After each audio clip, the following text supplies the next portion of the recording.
Merci à tous.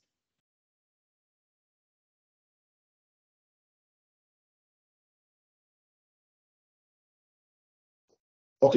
Désolé pour cet aléa lié à la communication. Ça reste un enjeu pour toutes nos organisations et pour réussir internationale, y compris même des simples présentations. Donc, pour dire un mot rapidement sur le plan de nos échanges pour cet après-midi, on va voir c'est quoi le problème, qu'est-ce qu'on cherche derrière cette question de gouvernance ou de gestion. Ceux qui ont très bien réussi à gérer ou à réussir ces problèmes, comment ils ont fait? Ils ont mis en place des systèmes. Comment on peut mettre en place un bon système pour la gouvernance, un bon système pour réussir la gestion? C'est ce qui ressort de la différence entre COVID et ITIL. Et comment on peut utiliser ces systèmes-là pour concevoir un bon système de gouvernance ou pour monter des flux de valeur pour satisfaire nos clients en ce qui concerne ITIL. Donc, sur ce premier slide que j'ai souhaité utiliser pour partager la problématique, la question que je me pose, c'est qu'est-ce qu'on cherche? Qu'on travaille pour une entreprise publique, privée ou une organisation, qu'on soit à son propre compte, il est toujours bon à voir où est-ce qu'on va aller. Autrement dit, être capable d'articuler une vision claire et inspirante de ses objectifs stratégiques. La deuxième chose, c'est chaque fois qu'on a des produits ou des services, il faudrait que quand les gens ont été en contact de nos produits, nos services, que ces clients ou ces utilisateurs repartent avec une satisfaction exceptionnelle. On va parler d'une client qui doit être toujours wow, impeccable. On ne peut pas ne plus tenir compte des effets des nouvelles technologies. On est tous, comme vie privée, dans un environnement changeant. Heureusement, il y a des modèles comme le VUCA qui nous permettent d'affronter ce genre d'environnement. Donc, voilà le contexte global pour toutes les organisations. Et si elles veulent survivre, elles doivent produire des services innovants. Pour réussir donc à produire des services innovants, chaque entité de l'entreprise, que ce soit la finance, l'exploitation, la sécurité, doit réussir à accompagner l'organisation. Aujourd'hui, tout le monde semble d'accord sur le fait que, au niveau de l'IT, nous devons aussi travailler à bâtir des systèmes à partir desquels on peut créer de la valeur. Et du coup, on se dit, mais comment nous donc, on peut s'organiser pour créer de la valeur? Voilà.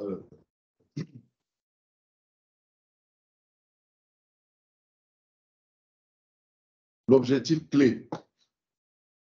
Et la gestion, sur ce slide, on a d'un côté une petite capture qui schématise la gestion, de l'autre côté, la gouvernance. Ça nous permet de partir tout de suite avec la gestion et la gouvernance en parallèle. Et on ressortira aussi progressivement la différence entre la gestion et la gouvernance. Autrement dit, la différence entre ITIL et COVID. En termes de définition, sur ce premier slide, on voit bien que la gestion, quel que soit où on est, la gestion, c'est toujours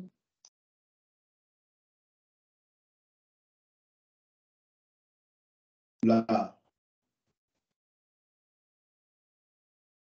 capacité pour nos DSI, si je me place ici,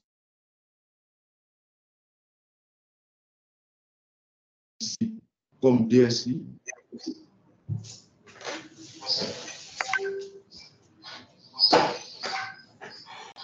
l'entreprise a investi sur tous les actifs, nos routeurs, nos applis, tout ce qu'on a acheté en termes d'investissement.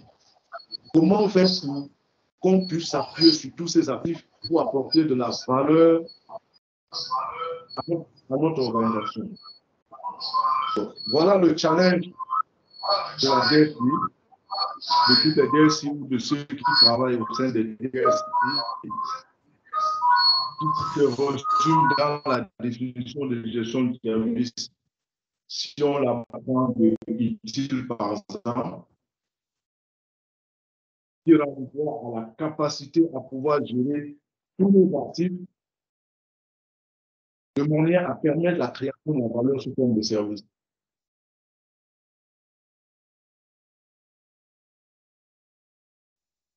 La gestion va être essentiellement sur l'utilisation des ressources informatiques pour apporter de la valeur.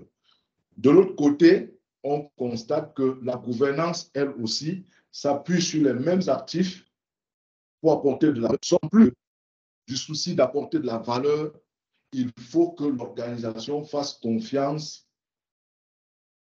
à la DSI. Vous voyez donc que la gestion, on peut dire, est axée juste sur les aspects sur notre droite, alors que la gouvernance recouvre les deux. Première chose, la gouvernance couvre et la gestion en plus de tout ce qui est confiance.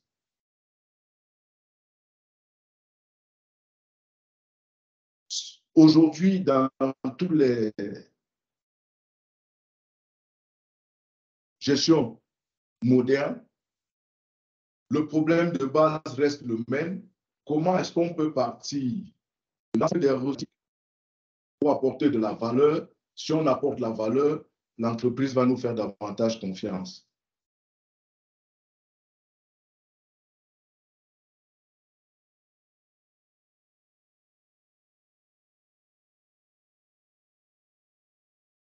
La référence en matière de gestion de service.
Je pense que le présentateur n'est plus en ligne, là. Il a été coupé.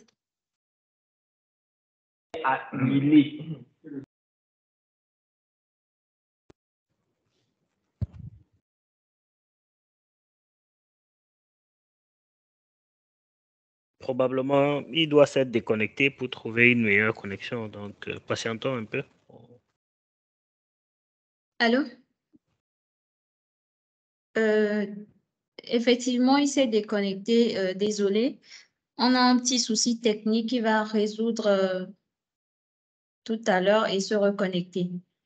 Donc, on va patienter quelques minutes, s'il vous plaît. Merci.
Bonjour Fabrice.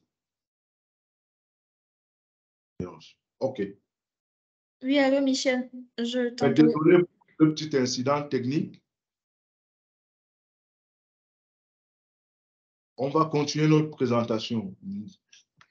C'est ça aussi la gestion de la gouvernance, affronter les aléas, y compris la technologie. On peut continuer, Fabrice? Oui, bien sûr. Bien sûr, on peut continuer. Parfait. Tu peux déjà partager ton écran.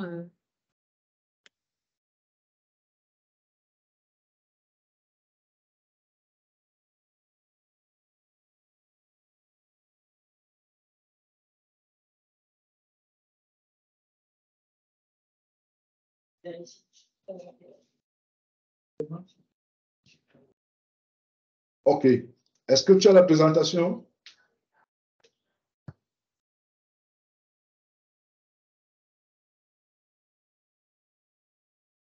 Oui, oui, oui.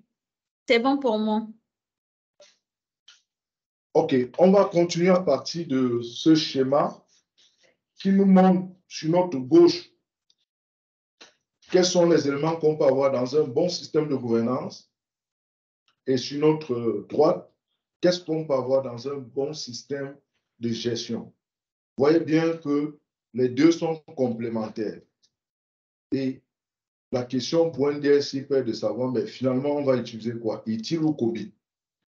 Tout dépend du contexte, tout dépend de ce qu'on veut. Les deux étant complémentaires, on va voir qu'est-ce que chacun a mis dans son système. Et ensuite, au moment de la conception d'un système, on verra s'il faut soit utiliser COBIT ou ITIL. Alors, sur ce schéma, on rappelle toujours que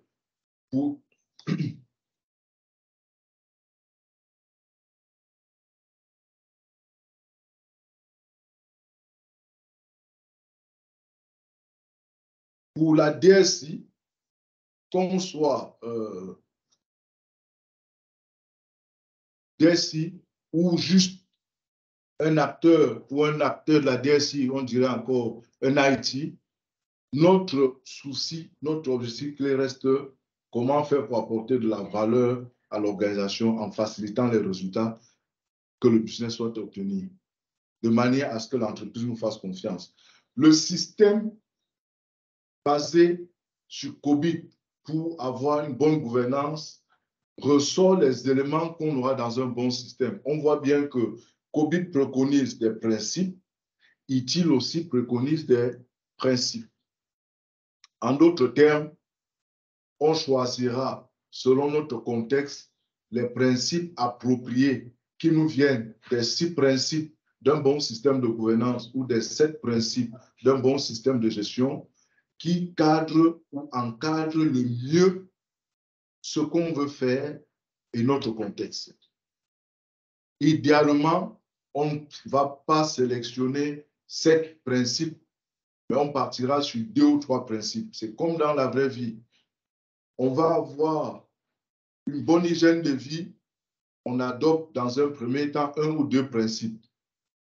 On s'approprie les principes pour augmenter les chances de réussir son objectif.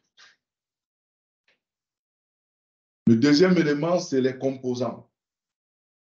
COBIT parle de composants. Ces facilitateurs qui individuellement ou collectivement interagissent pour que le système fonctionne bien, ils sont 7, alors que ITIL parle des 4 dimensions qu'il faut considérer pour être sûr que le système va bien fonctionner. COBIT parle des objectifs. En général, on a 40 objectifs qui renvoient à ce qu'on fait concrètement dans un système. On veut que la sécurité soit bien gérée, on veut que la stratégie soit bien élaborée, on veut pouvoir bien gérer les incidents. Ça renvoie à ce que ITIL va appeler les pratiques, et ITIL a identifié 34 pratiques. Enfin, pour concevoir un système de gouvernance sur mesure, COBIT a introduit les notions de facteurs de conception, de domaine d'intervention et surtout nous donne un outil formidable, le mécanisme de cascade des objectifs qui permet de traduire les besoins du business en qu'est-ce qu'on fait concrètement. Quand on a utilisé un algorithme qui traduit les besoins du business en ce qu'on fait, on est sûr que ce qu'on va faire au niveau de l'IT est aligné sur ce que le business attend de nous. Et ça retourne et ça renvoie à un des objectifs clés de la gouvernance, avoir un bon alignement de la stratégie IT sur le business, ce qui garantit la création de la valeur. Regardons un peu en détail. On voit bien que COBIT propose 6 principes pour que le système fonctionne bien et 3 principes à partir desquels on s'appuie pour choisir le référentiel qui va nous aider à monter un bon système de gouvernance et de gestion de l'information et de la technologie qui traite l'information. Le premier principe étant toujours apporter de la valeur aux parties prenantes. Si on prend ITIL, ITIL va proposer 0,7 principes directeurs qui encadrent et augmentent les chances de réussir la gestion. Le premier principe, c'est mettre l'accent sur la valeur.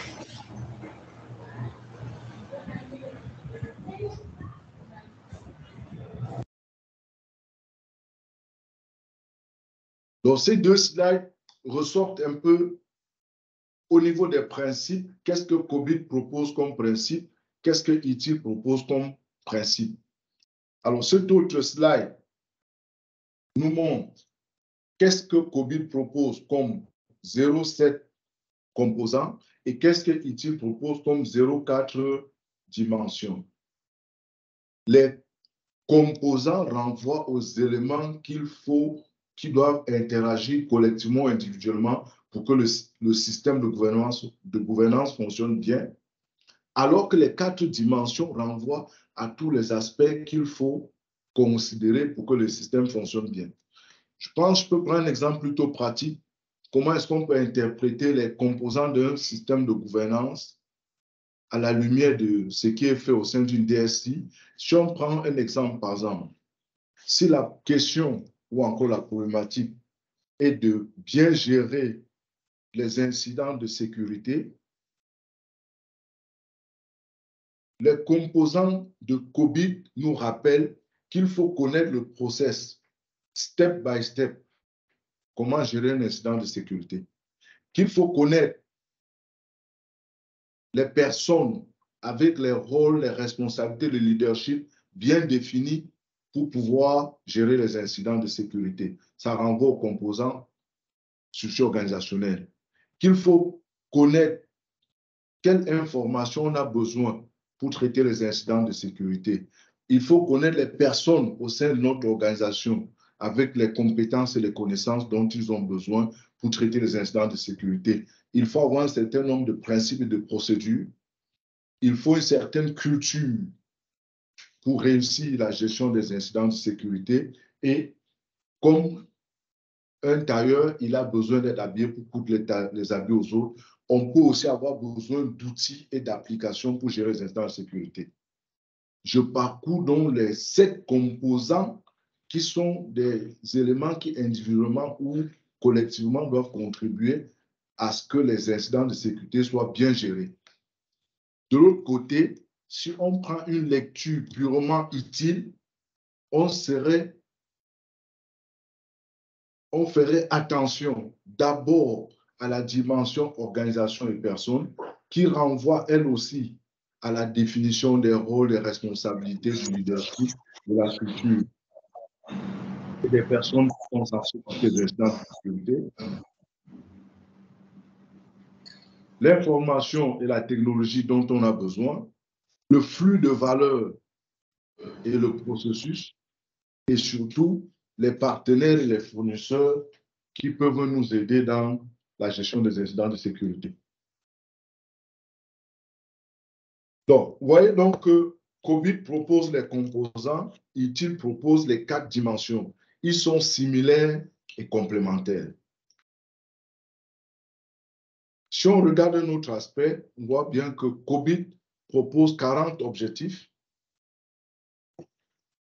pour qu'on puisse faciliter les besoins de nos organisations. Pour que les objectifs du business soient atteints, il faut que quelque chose se passe au sein de notre DSI. Par exemple, que la data soit bien gérée, que la sécurité soit bien gérée, que les risques soient bien gérés, que l'exploitation soit bien gérée, que la connaissance soit bien gérée. Donc, ce schéma du modèle de référence des objectifs, des 40 objectifs de COBIT, représente à la limite une DSI idéale. ITIL ne va pas parler d'objectifs, mais va parler de pratiques. Je rappelle en passant qu'aujourd'hui, depuis la sortie de ITIL 4, on ne parle plus de processus, ce qui est repris dans d'autres bonnes pratiques aussi. On parlera de pratiques et non de processus. On parlera de pratiques de gestion des incidents et non de processus, juste parce que les processus aujourd'hui sont décrits en considérant les 4 dimensions. Et l'aspect processus renvoie donc juste à une des dimensions. La considération de toutes les 4 dimensions nous permet de parler plutôt de pratique. Donc, dans un bon système de gestion, on parlera beaucoup plus de pratique. La notion de principe et de pratique n'est pas propre qu'à la gouvernance ou à la gestion de services, alors que dans d'autres bonnes pratiques, comme dans la gestion de projet, on parle de principe, on parle de pratique. Et d'ailleurs, toutes les autres bonnes pratiques de tous les autres domaines reflètent les notions de principe et de pratique. ITIL va donc nous introduire dans 4 pratiques. Au niveau foundation, on détaille 15 pratiques, mais ceux qui font le voyage utile auront l'occasion de rencontrer ou bien de traiter toutes les 34 pratiques.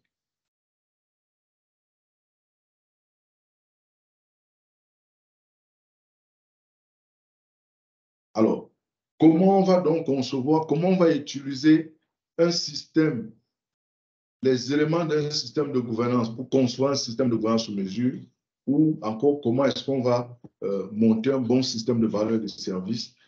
COBIT 2019 propose une démarche et cette démarche consiste à d'abord prendre en considération ou comprendre le contexte de l'organisation, sa stratégie, ses objectifs, son profil de risque et surtout les grosses questions, les pain points, les grosses préoccupations de la DSI. Une fois qu'on a pris le temps de bien comprendre cela avec le top management et toutes les entités, métiers et business de l'organisation, on peut donc se permettre d'utiliser un outil comme le mécanisme de cascade des objectifs pour traduire ce contexte et déterminer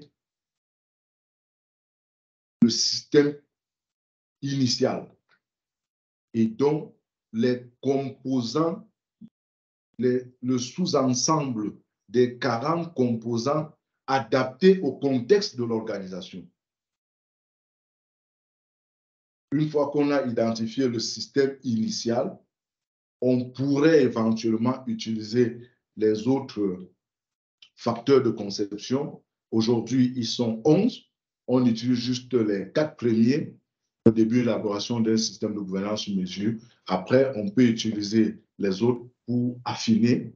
Et enfin, si les objectifs sont contradictoires, on va trancher, on va trouver qu'est-ce qui va résulter et on aura donc à la fin notre système de gouvernance taillé sur mesure.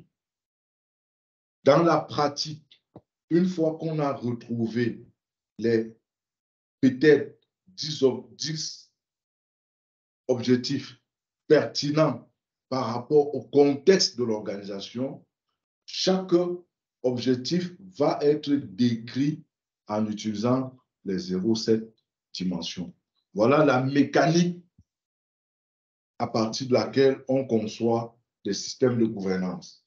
Pour résumer, c'est comprendre le contexte de l'organisation, identifier les objectifs de gouvernance et de gestion qui sont pertinents par rapport au contexte et chacun de ces objectifs va donc être décrit à partir de 7 composants. On va donc ressortir à la fin de ce schéma, de ce mécanisme, avec tout ce qu'il faut dans le système en termes de pratique, d'activité, pour être sûr que si c'est fait, alors on va apporter de la valeur à l'organisation.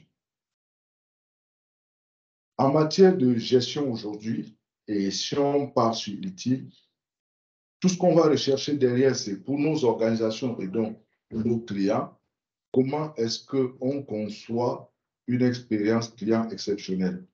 Donc, du début de la conception des flux de valeur ou d'un service, on va comprendre le contexte, engager le client, concevoir l'offre, signer des accords et embarquer les clients, rendre le service consommable.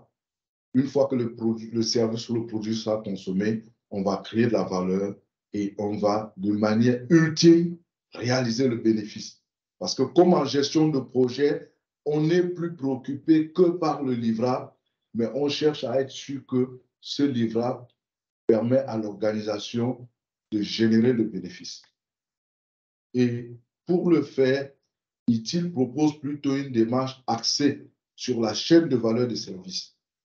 On va donc à chaque fois concevoir des flux de valeur en s'appuyant sur les 6 activités clés de la chaîne de valeur des services d'ITIL. Donc, de l'autre côté, on a COVID qui part des 40 objectifs, conçoit un système sur mesure et décrit les objectifs adaptés à partir des 7 composants.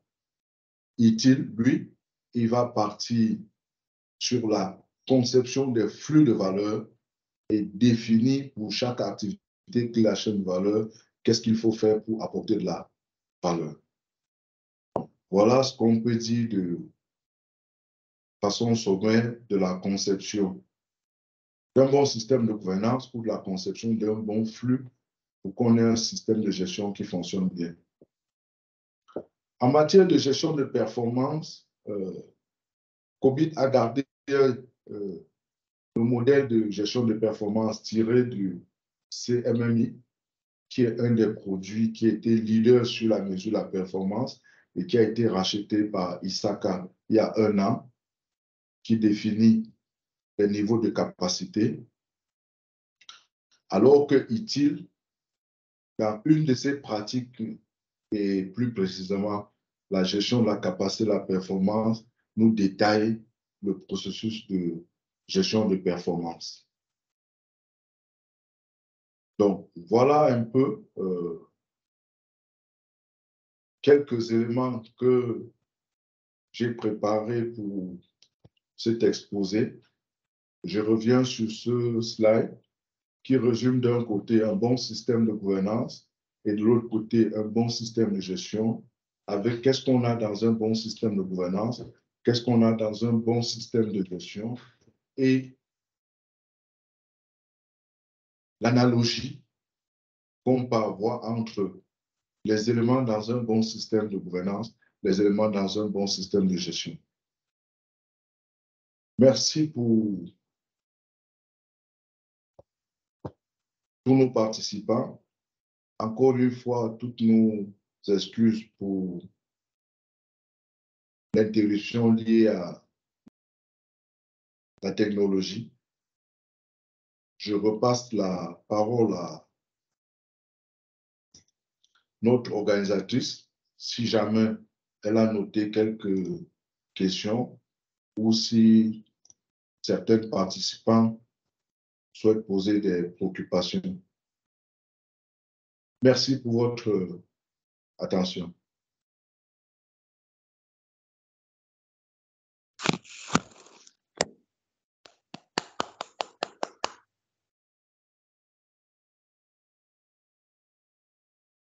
Allô? Merci Michel, merci pour cette présentation.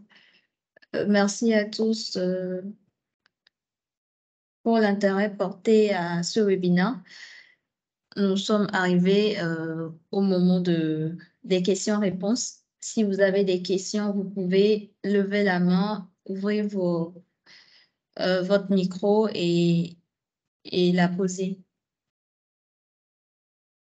Ou sinon, mettre la question sur le chat et Michel se fera le plaisir de vous répondre. Merci.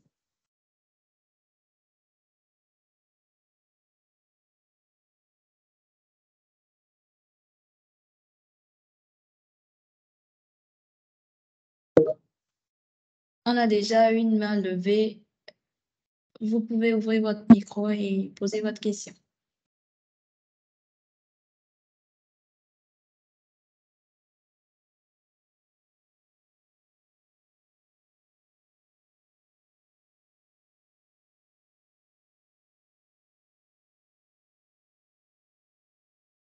Oui, Hans.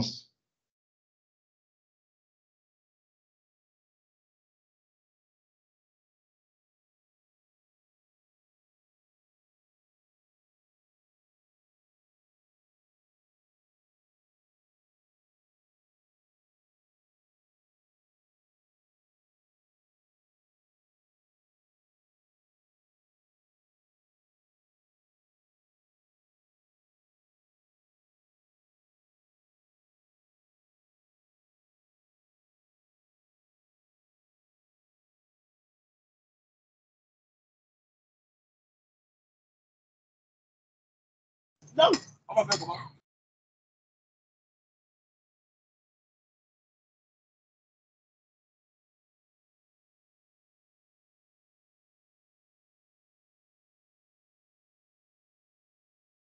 Cédric aussi a levé la main. Merci, Michel. Au tout début, je suppose que vous m'entendez. Au tout début de la présentation, nous avons eu quelques soucis techniques, comme vous l'avez évoqué. Et donc, il y a quelques parties de la présentation que nous n'avons pas, enfin, que moi, je n'ai pas très bien pu, je n'ai pas très bien saisi. Déjà, il y a une question qui a été posée et qui également me taraude l'esprit, c'est quelle est concrètement la différence entre la gouvernance et la gestion? Ça, c'est la première question. Et la seconde question, c'est est-ce qu'il est possible d'implémenter les systèmes ITIL, ECOBI et ECOBIT simultanément dans une organisation? Michel, vous m'entendez? Oui, très bien. Ah, d'accord, parfait, merci.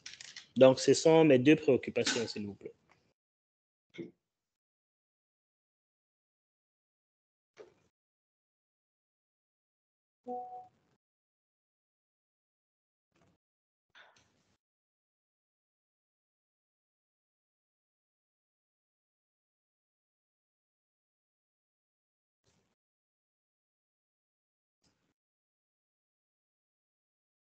Ouais.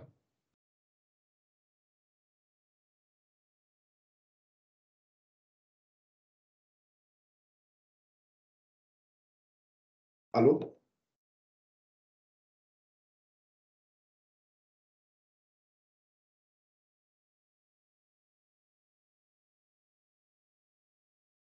Bon, pour répondre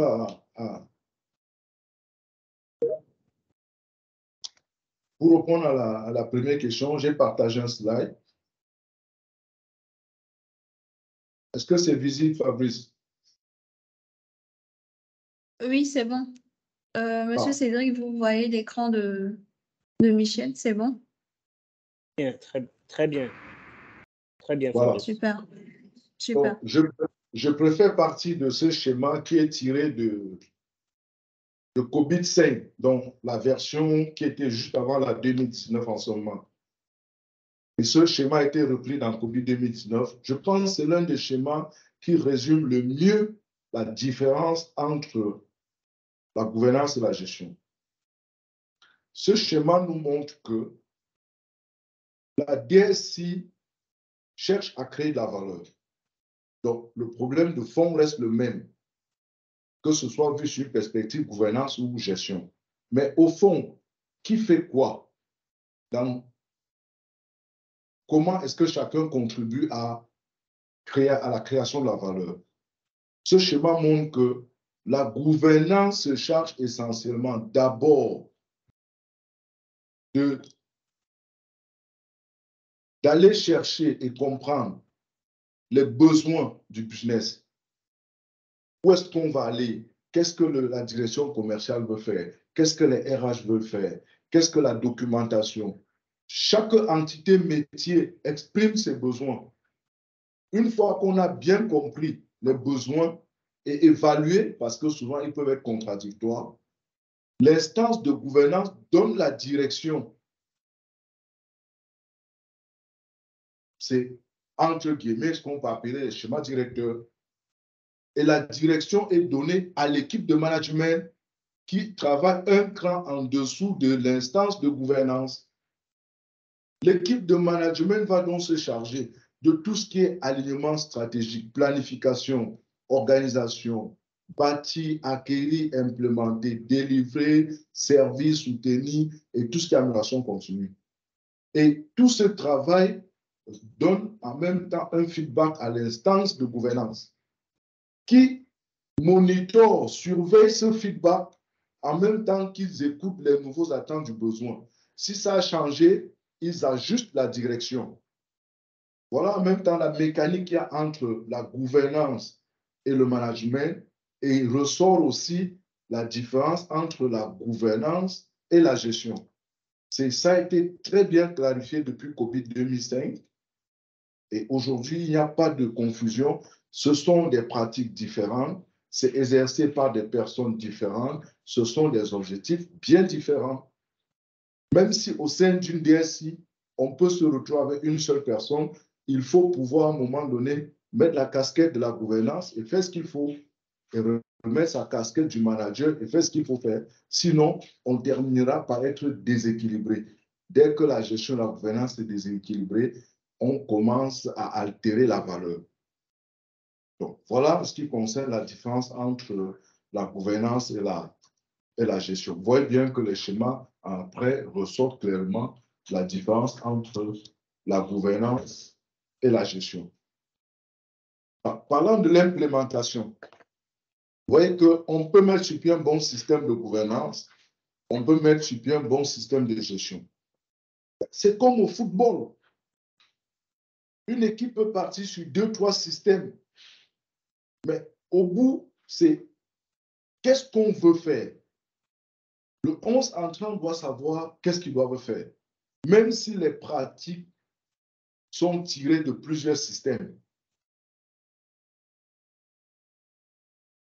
Pour un membre d'une DSI ou encore pour un IT, comme on aime communément s'appeler, at the end of the day, on peut vouloir faire peut-être gérer les incidents. Mais au moment de les gérer, on respecte les principes qui peuvent être tirés de COVID ou de ITIL. On adopte step by step le process qui peut être tiré de COVID ou de ITIL, ou encore on regarde comment on peut les concilier, on s'adosse sur quoi. C'est une question de complémentarité, mais ce n'est pas une question de doublon, non. Je sais couper le fer, au moment de le couper, j'utilise quelle astuce ou quelle technique, mais j'utilisais qu'une et une seule astuce ou une seule technique. Donc, voilà ce que je peux dire en ce qui concerne l'implémentation.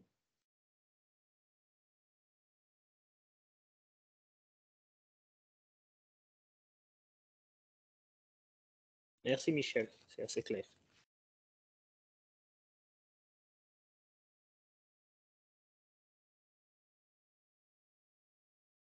Allô?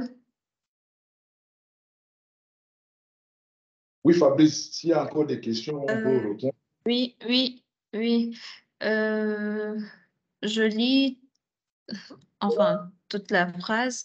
Merci pour votre présentation. Je vous ai suivi avec attention et je m'interroge sur l'intérêt que peuvent avoir ces outils pour un administrateur. Je m'explique. Je suis à la DAF d'une structure informatique. Je m'intéresse à ces outils pour savoir comment ceux qui peuvent m'aider dans la compréhension de la création de la valeur au sein de la structure. Enfin, j'espère que ma question a été claire. Je ne sais pas si ça a été clair. Cette question, elle est claire pour Michel, ou sinon, Elsa, vous pouvez ouvrir votre micro et reposer votre question pour mieux expliquer à Michel. Ou si tu veux, je peux dire quelque chose. Hein.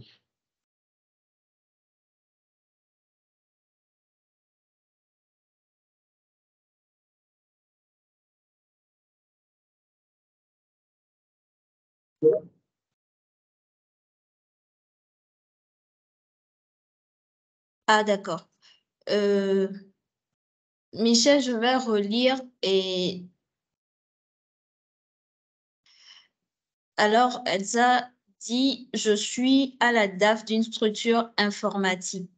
Je m'intéresse à ces outils pour savoir comment ceux qui peuvent m'aider dans la compréhension de la création de la valeur au sein de la structure. Ouais. C'est bon ou je reprends encore une fois? C'est bon. Merci pour la question. Super. OK. Alors, déjà, si je me place du côté du business, et donc, par exemple, par rapport à la DAF, au RH, au directeur commercial, on est dans une relation de service avec la DSI. Et tout ce qu'on va mettre comme investissement au sein de la DSI doit nous le rendre en valeur. Le rendre en valeur, en d'autres termes, signifie que la DSI doit être capable de faciliter tous les résultats attendus par tous les métiers. C'est parce que la DSI aura facilité les résultats attendus par les métiers de la finance, du commercial, des RH, que le business va continuer à faire confiance à la DSI. Voilà le but ultime de cette création de la valeur. Donc, première chose, il faudrait que dans cette relation de service, la DSI qui est vue comme fournisseur de services, même s'il est interne, doit être capable de prouver et de démontrer qu'on a un avantage à l'avoir, qu'ils sont capables de faciliter les résultats et qu'ils sont vraiment utiles. Mais eux-mêmes, pour y arriver, il faut aussi que la DAF ou tous les autres corps de métier arrivent à bien exprimer les résultats attendus par l'organisation à bien clarifier les processus métiers, les processus de chaque corps de métier et donc permettre à la DSI de bien comprendre comment est-ce qu'ils peuvent apporter leur modeste contribution pour faciliter ces résultats. Donc, je pense que ces deux produits aident d'abord sur le premier aspect, la clarification de la relation entre les métiers de l'organisation et la DSI. Ensuite, la clarification de ce que la DSI doit apporter à chaque métier. Et enfin, comment est-ce que la DSI présente le système de telle sorte que les autres métiers soient capables de mesurer ce que l'informatique leur apporte. Maintenant, des cas peuvent être très spécifiques. On reste ouvert pour des échanges, même après cette présentation. L'autre chose, c'est qu'aujourd'hui, on a des modules de présentation, que ce soit de COBIT ou de ITIL pour manager. Autrement dit, une formation COBIT qui prend 3 jours, une formation ITIL qui prend 3 jours, elle est présentée au manager en 1 heure de temps. Et ça, on sait le faire aussi.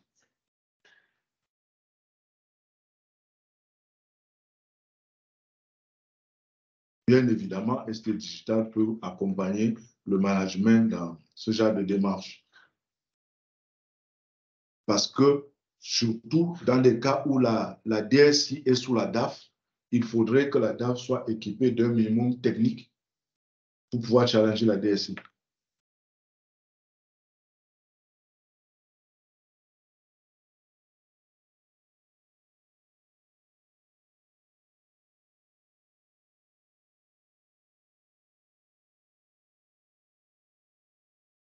Allô? Oui, Fabrice.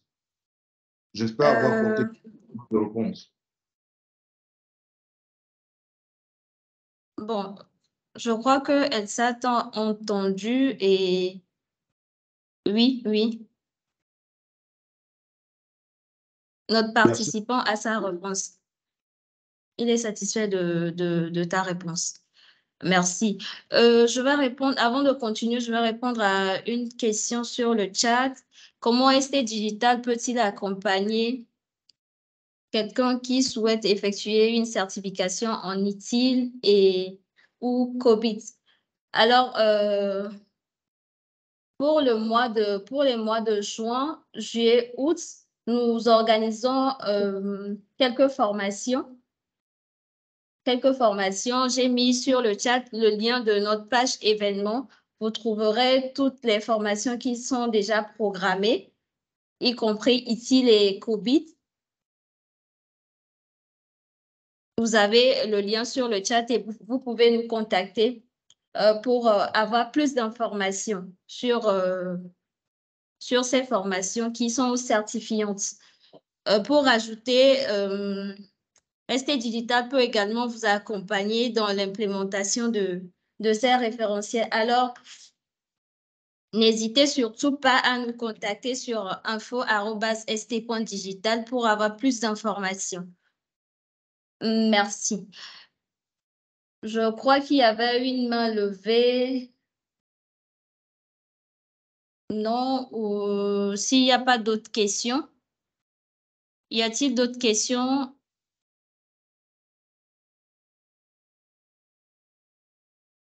Il y a une question sur le chat qui dit pour un IT, par quoi commencer entre ITIL et COBIT?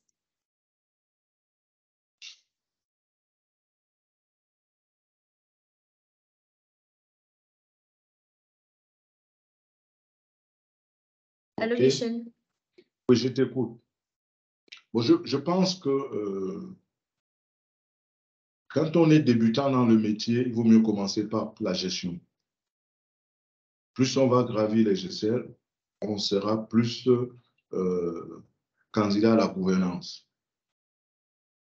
Ça, c'est quand on est déjà dans la vie professionnelle. Maintenant, pour ce qu'on a à faire et en fonction du contexte des projets des organisations, il peut sembler que le référentiel COVID soit plus pertinent ou utile. En tout cas, je pense que s'il faut choisir un seul, il vaut mieux faire COVID. D'aucuns diraient que Michel Prespo s'appelle, mais il est plus complet. Qui peut le plus peut le moins. Ouais. Bonne fête de l'Ascension. Ah, par avance. Ok, à vendredi.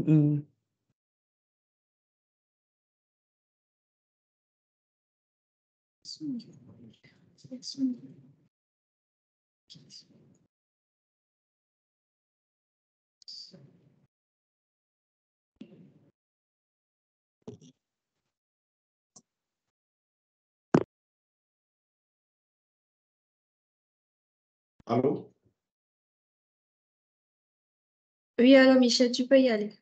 C'est bon. Je n'ai pas bien suivi. Est-ce qu'il y a encore des questions? Non, il n'y a plus de questions sur le chat. Je te laisse conclure alors. Il y a... Donc, si je comprends bien, COVID est plus complet. Je pense que c'est la suite à la question à laquelle tu viens de répondre. La réponse est oui. Ah, d'accord. Exact. Super. Il n'y a plus de questions sur le chat. Il n'y a pas de main levée. Pour tous ceux qui voudront se faire former en ITIL et COVID, comme je l'ai mis sur le chat, il y a le lien de notre page événements. Vous trouverez toutes les formations qui sont programmées durant les mois à venir et vous pouvez nous contacter sur bootcamp@st.digital pour avoir plus d'informations sur ces formations certifiantes. Merci Michel pour cette belle présentation. Merci à tous. Nous allons... N'hésitez surtout pas à nous contacter, comme je viens de le dire, et vous recevrez également le replay de cette présentation.